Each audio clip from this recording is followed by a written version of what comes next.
Hello and welcome back to the workshop. Now in this video I'm going to be building a shoulder holster inspired from the one worn in the TV show Peaky, in which the main character carries a Colt 1911 semi-automatic pistol in a shoulder holster just like the one we're going to build. So let's take a look at the pattern. Well, here we have the pattern fully assembled, and I do recommend that you keep it like this. Transfer these templates off using the carbon paper method onto some stiff cardboard. That way you've got this pattern all ready and for easy reference when you're building the holster. So here we can see my original templates that I used to create the pattern. As you can see, they're starting to look a little bit worn and I will have to make some new ones. But these are the exact patterns I used and still use to this day when I'm doing a custom order. Now I have tried to include all the information, all the hardware and everything you need to complete this build. So with that said, let's cut some leather. So I'm going to be using this 8 to 9 ounce vegetable tanned leather to cut all the pieces and parts from. And it's what I use to make all my belts and holsters, and it's an ideal weight for that purpose. You can use it double to make a really sturdy gun belt of 15 to 16 ounces in weight. Or you can split it down to 3 and 4 ounces, add it to a holster to make a 10 ounce weight leather for that, which is perfect. First thing you want to do when you get your side or your shoulder, check it over for imperfections. Make sure there's no insect bites or any little scratches or tears or splits. You want to avoid those. And the next thing is to lay the pattern out. Now I try and lay the pattern in the most economical way to leave the least amount of waste. As you can see, this is quite a compact pattern, and it's one of the reasons why I made the shoulder strap in 2 parts. All these little bits and pieces are considered waste, but obviously you're still paying for that when you buy your side. Wherever you purchase your leather in the world, it's not cheap, it's an expensive item. This particular one is £12 a square foot. And I think it works out about 8 pence a square inch. So even though all this is considered scrap material, you're still paying for it. So it makes sense to minimize the waste. Had I made the strap all one piece, you can see there how large a piece would have to be cut. Even if you arrange it that way, you can see. Now, on this point, if you know the exact size that you want, and it's a one-off for yourself, for example, you can simply align the pattern like this to create the strap in one piece. But I made it in 2 halves to give a good degree of adjustability from 2 points here and with the strap. So I'll just finalize the arrangement here and then I shall mark it round with a pen and then we can cut out the pieces. So now I've adjusted the pattern. I'm happy with that layout, so I'm going to mark round it with a pen. This holster is going to be dyed black, so I'm not worried about using a pen for marking it. And in any case, this edge will be trimmed off. Mark the lacing holes. You could use a pencil or a little marking tool. I'll leave those for now. You want to try and leave a little bit extra on this edge for making it easier to stitch on the machine. So we'll just mark around there. And I'll use a scribe for that. I'll cut that and leave about 1/2 inch or as much waste as I can, because it makes it a lot easier when you're stitching it on the machine. So that's those 2. I'll just mark 4 there to match. Oh, missed one. Strap hole, mark that one. So let's move on now to the cutting table. First thing I do before I cut any leather is give my head knife a bit of a strop. This is just a piece of leather glued onto a board with some jeweler's rouge. And it does a great job of giving a nice razor sharp edge, which is what it is all the way around here. Predominantly using these two corners, but also that's used for skiving, thinning leather. You can see the polish on the blade. Yeah. Very unforgiving if you're careless. Luckily I've still got all my fingers. So I've got my cutting board there, and I'm just going to do a rough cut to get this section separated. Makes it a little bit more easier to cut all the individual components.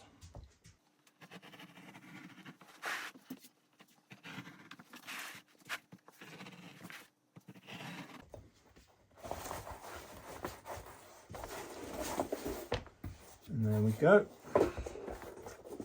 Get that out of the way. So now I can cut all the pieces out. Somebody did make a comment about a CO2 laser cutter, and I didn't know anything about those, so I looked it up, and they do indeed look like a fantastic bit of kit for a high production workshop. Couldn't justify that for my small output, but they do look really good.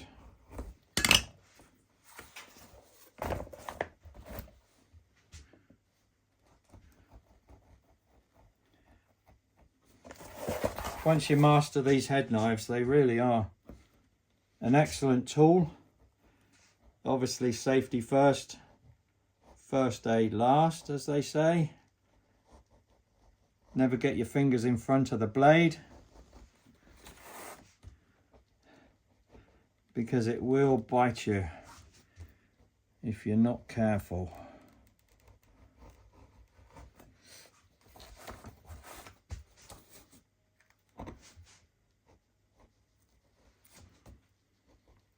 Different leathers have a different feel with the knife.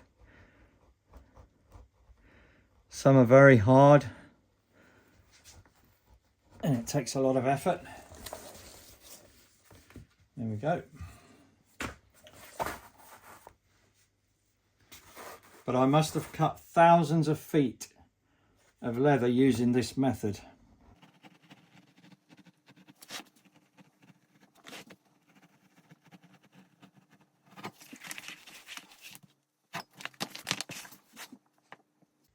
It's whatever you get used to. Chuck Dorset, great guy, Weaver Leather. Excellent channel. Excellent information on his videos. Well recommend that one. He uses a box cutter. Swears by that.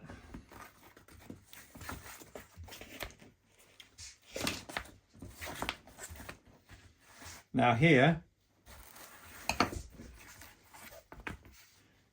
it's good to leave just a little bit extra here. That'll help when we come to attach the holster to the back panel.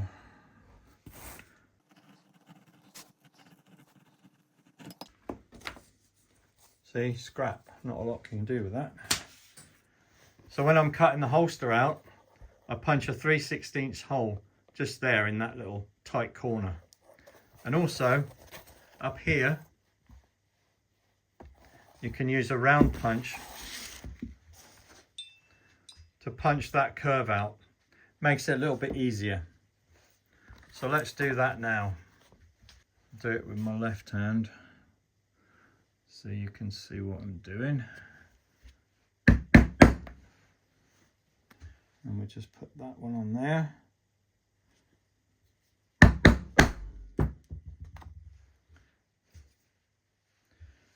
do another punch there, make that curve, just like that.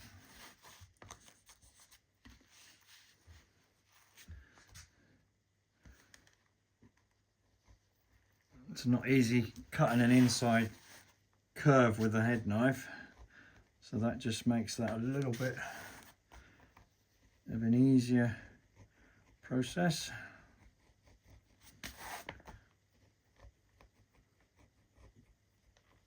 I'll stop that there for a minute. I'll cut this section.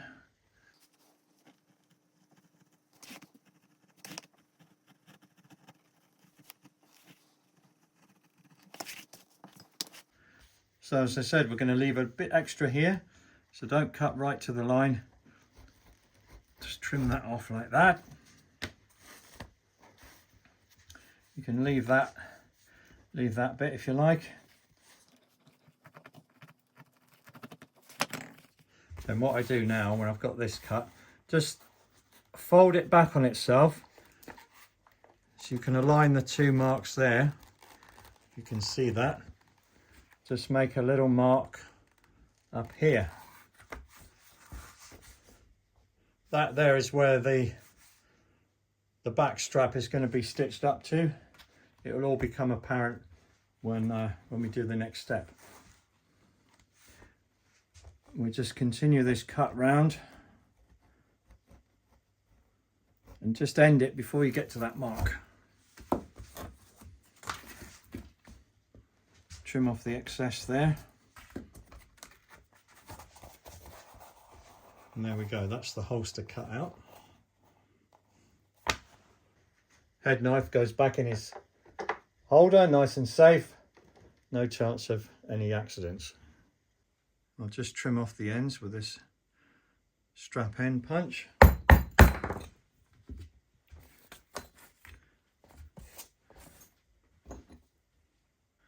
This one here.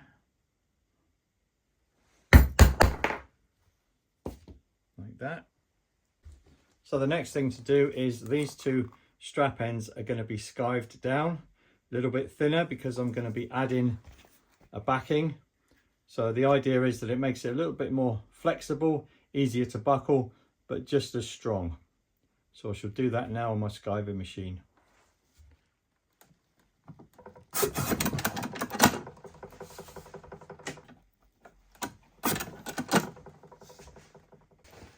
Now these two pieces will be lined with a suede leather, and in this case I'm going to be using a red, which I've got in the workshop, which is a nice contrast to the black. Works really well. So now I'm going to edge these and add a stitch groove. So I'm using the #1 Horseshoe brand edging tool.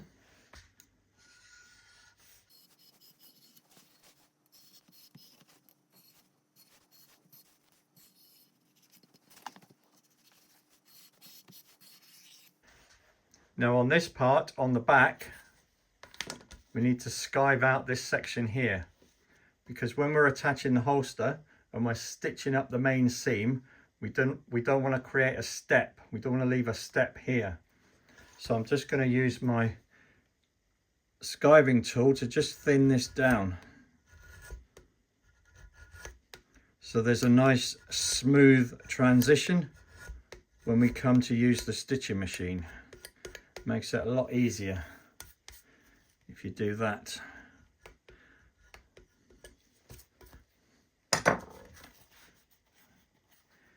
Okay. So now I'm going to add a stitch groove.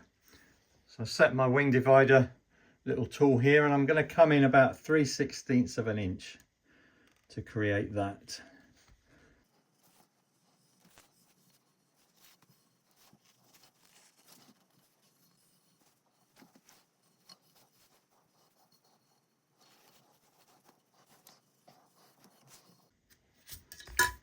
Gone a little bit offline there, so I'll just have to account for that when I do the stitching.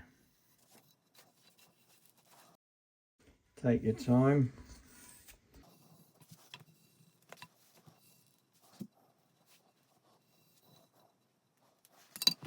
There we go. So now I'm going to put a stitch groove on the holster. But before we do that, let me just show you this. Now on the template, there are these holes. This one up here and these down here. Now you want to lay that on the pattern. Make a mark. We could have done that first, but I'm showing you it now to explain it. Now the purpose of that is, when we apply the lining, we're going to just stitch along here up to that mark on here. Reason being, when the holster's being attached to the back strap, we're going to stitch along here and along here. So we don't want to go past that point, which is here, if you see what I mean. Sounds a bit complicated. It's really not, and it'll become more self-evident when we get into it. But I'll just mention that now.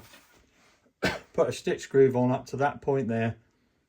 This lining will be stitched up to here, not this section, because that'll be stitched from this side when we install it to that panel there. Now hopefully that makes sense. So I'm just going to run my edge around there first. That cuts my pen line off as well.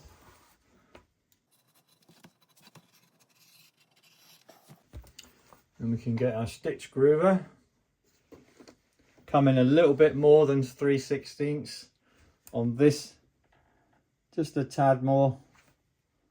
Just a little bit more on that edge.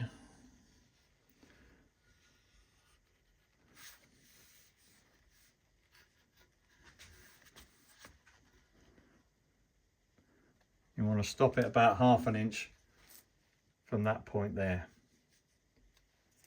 Readjust slightly.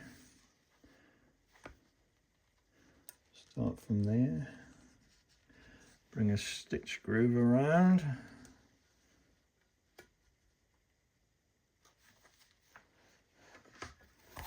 Like that. Now there's one more thing we need to do on this holster before we put the lining in, and that is with our skiving tool. I'm just going to take a couple of passes out of this section here.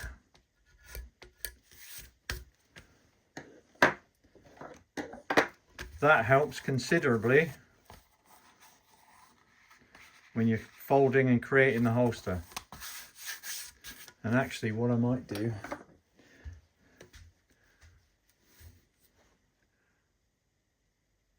up the center line here, just run a pass up there like that, maybe a couple, slightly. That helps when you're creating the fold to actually make the holster. Just makes it a little bit easier for forming it. That's these pieces all prepared. Next, I'm going to give them a coat of neat foot oil before applying the Pro Dye Black. And while that's soaking in, I'm going to cut my straps.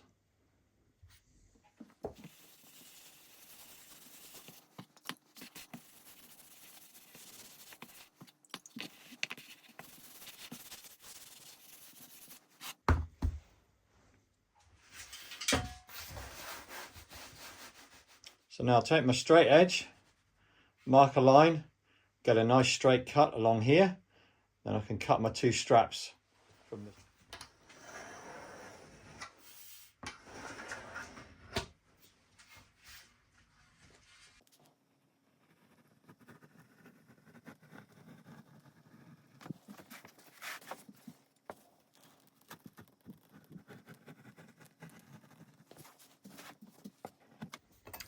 This piece is ideal for making a buckle billet, so we'll save that.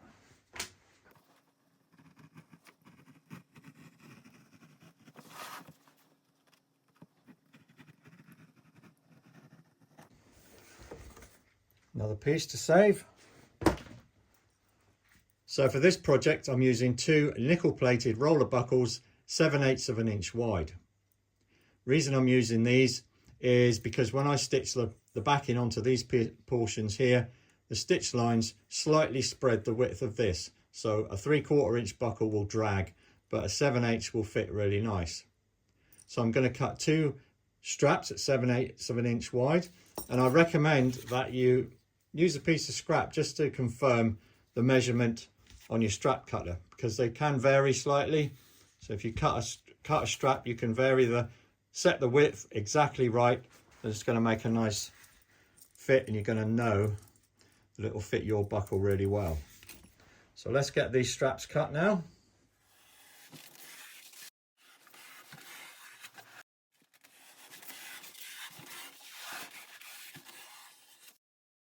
While I'm here, I'm just going to reset my strap cutter to about 3/8 of an inch.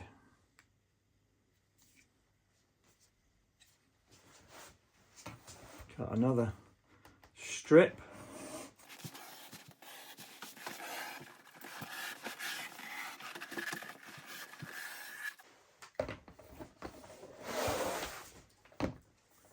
And we're going to split this down to make the lace that laces the 2 halves of the shoulder holster together. Now while I'm here with the strap cutter, I'm going to cut another strap 3/4 of an inch, and this is going to be for an optional belt loop that attaches to the back of the holster. So this 3/4 inch strap and buckle will be a separate piece that attaches to a D-ring that is sewn into the back of the holster. I'll show you that when I'm doing it. And it will enable you to then attach it to your trouser belt to hold the shoulder holster in position. It's an optional extra, and I just include it in case it's something that you think you might find useful. Now the last thing I'm going to cut out is this 2 1/4 inch disc, which the shoulder straps pass through and hold them in position when you're wearing the rig. Now I've made a little clicker for my press to do that, but I'll show you the method you can use with a wing divider. So we'll set our wing divider to half the width there, and we can transfer that onto some leather. Wing divider. Like that. The knife. A pair of leather shears would work equally well for this.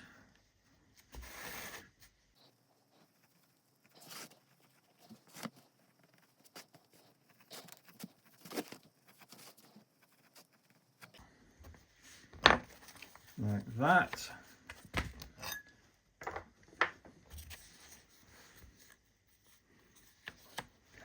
I'm just going to edge that, bevel edge that, both sides.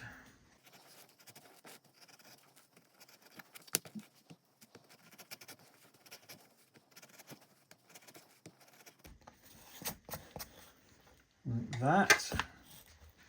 Then we're going to take our 1 inch bag punch and punch 4 slots.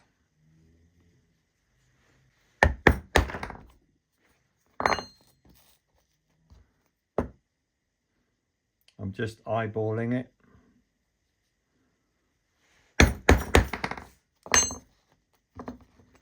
This disc is purely just to hold the 2 straps in position.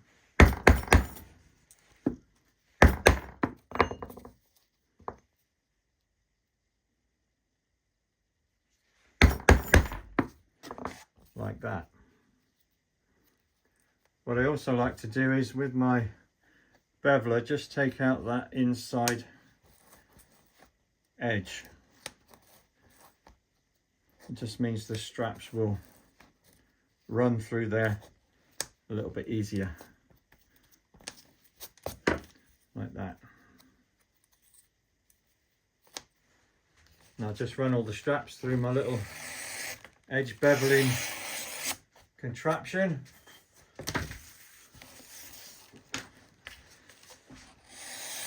Works well enough though. It didn't cost anything.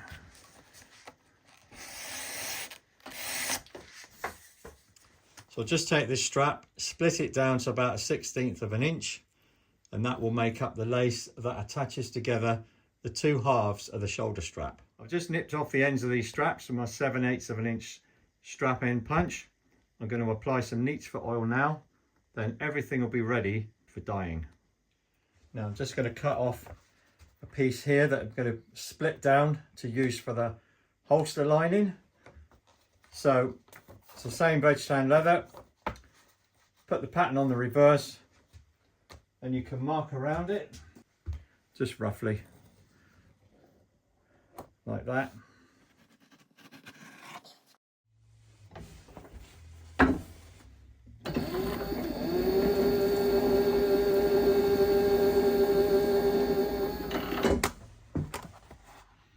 Perfect.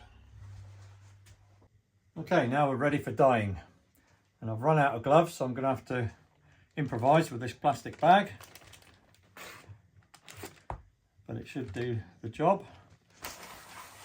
Bit of sheep's wool to apply it. Good even coat.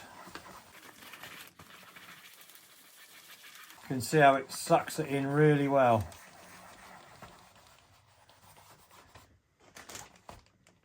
Almost dries instantly.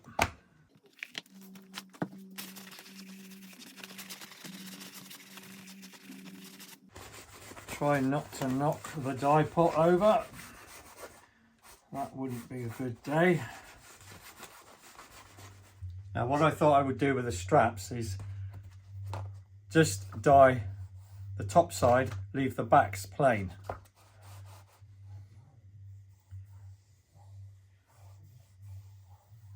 So carefully do it with a dauber. I'll do the entire length of the strap. It will have to be trimmed. We won't be using all of it, but it's easier just to dye the whole strap and then trim it back to what you need. So we get a nice coat of dye on there. Give that a few minutes to set and then we'll do the edges. Now we'll just fold them like this. It makes it really easy to do the edges. Just run it round carefully. And these little daubers are ideal for this. Little wool daubers. Get these from Abbey, England, here in the UK.